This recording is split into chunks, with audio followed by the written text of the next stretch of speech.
Today is gonna be a little bit of a different video because we're just gonna talk a bit about Steam. Because Steam is absolutely packed right now. You have thousands of new games, weird experiments, surprise hits, and a fair bit of junk. But lately I've noticed something. It's getting much harder to spot the gems. And it's not because they aren't there, but just because of how much noise is piling up. So today I wanted to talk about what actually is going on behind the scenes with Steam's flood of games, how it's affecting both players and developers, and whether Valve's hands-off approach is helping the creativity or just burying it. Because if you've browsed Steam's new releases tab lately, you know exactly what I mean. There are hundreds of games dropping every week. Sometimes even dozens a day. And while this might sound like a dream come true for indie devs and variety hunters, it's actually created this weird paradox. More games than ever, but harder to find the good ones. And this all began in 2017, after Steam Greenlight got replaced by Steam Direct.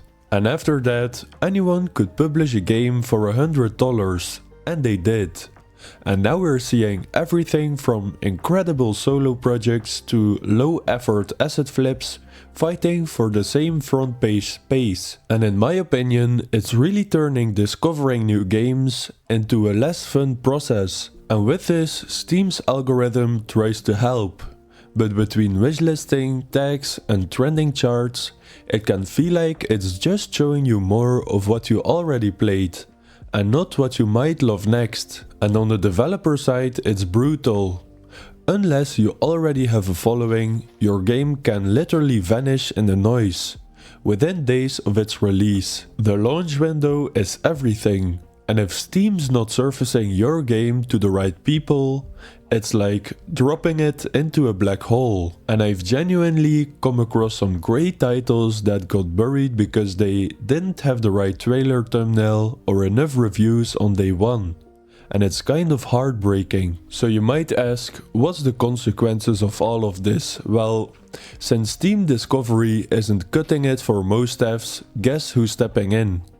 The mid-sized publishers and influencers. If you're an indie game today, you're almost expected to partner up with someone who can give your game the visibility. And whether that's a known publisher like Devolver or a big YouTuber who'll drop your trailer during their showcase, it's not always a bad thing. Some of these folks really help good games shine, but it does shift the power. Instead of just making a great game and letting Steam do the rest, now you need to market plan, email list, demo strategies, wishlist targets. It's just a whole operation. Visibility really has become one of the major impacts on your game's performance. And here's the funny part about this. Valve kinda knows it's a problem, but they're not really doing too much about it, because Steam's algorithm hasn't meaningfully changed in years. They introduced features like the Steam Labs and Discovery Queues, but let's be honest, most of these feel like band-aids and not long-term solutions. And I know Valve's whole philosophy is, let the market decide. And it worked when there were like 50 games a month. And this laissez-faire mindset just lets the loudest, biggest funded voices dominate, while the smaller voices get buried, even when their games are objectively pretty good. And I'm not trying to say it's just a developer problem.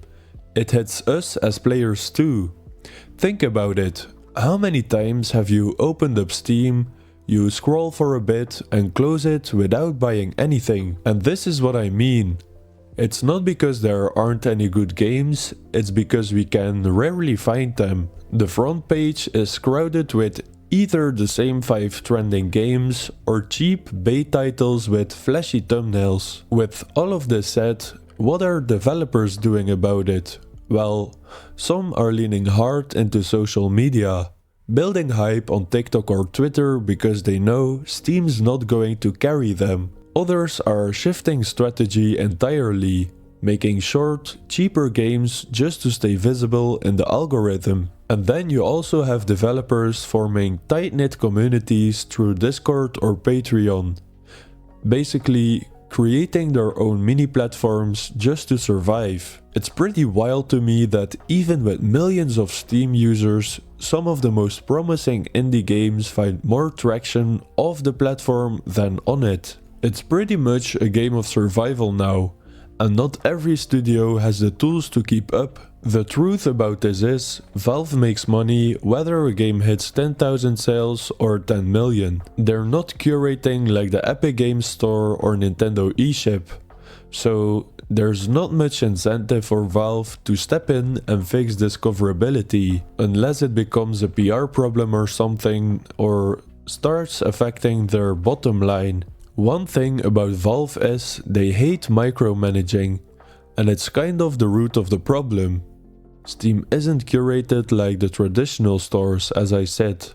It's more like an open bazaar where anyone can set up shop and hope the algorithm notices them. And as most people heard, nowhere is Valve's hands-off approach more controversial than the whole CSGO skin gambling fiasco. For years now, an entire underground industry was operating right under their nose. People turning cosmetic skins into real money, with kids literally gambling through third-party sites using Steam accounts. And what did Valve do to help this? Well, nothing, until lawsuits and media pressure forced their hand. Steam has become an enormous, powerful machine, but without the oversight to match it. And while Valve eventually cracked down on this, the damage had already been done. The trust chipped away, and it raised a bigger question. If Valve won't step in to protect players, who will? And at the end of the day, Steam runs on more than just game sales. It runs on trust. Trust that your library will be safe, that your data is kinda secure, and that the platform has your back. But every time things like this happen and Valve stays silent, this trust erodes a little more. And of course, people stick with Steam because it's convenient and it's massive. But if the players stop feeling protected or heard, it opens the door for competition. But the biggest question remains: can Steam stay ahead of its own growing problems before it's too late? And if they don't, someone else will. And that's the last thing anyone wants. So, thanks for diving in with me today. Let me know what you think. What do you think Steam's biggest problem is right now? Until next time, and thank you for watching.